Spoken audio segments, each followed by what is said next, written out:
With the ever-increasing costs of real estate in British Columbia, many buyers were looking to short-term rentals like Airbnb for income or to offset expenses.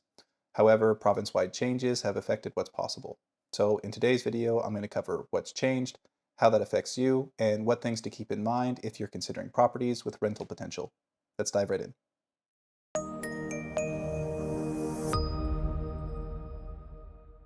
British Columbia has introduced the Short-Term Rental Accommodation Act to help address housing shortages by limiting short-term rentals. Under the Act, a short-term rental is considered anything under 90 days. The goal is to help return properties to the long-term rental market and address the province's low vacancy rates. So here's the key point. Under the new rules, short-term rentals are generally only allowed at your principal residence. This will apply to things like renting out a room, a basement suite, or a laneway house. It has to be at the same property where you live. These new rules will apply to communities with over 10,000 people, including cities like Kamloops. If you're buying into a smaller community, they might have different rules. There are several communities and ski resorts that are exempt from the principal residence restriction. I'll put a link in the description below to the government website where you can find a detailed list of what areas are exempt. If you're interested in short-term rentals, make sure you verify the information before you purchase. Here are a few other things you need to know.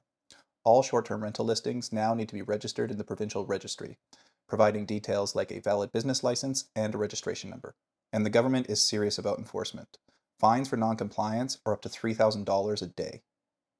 Be aware that local governments can also add their own restrictions, so make sure you check both provincial and municipal regulations.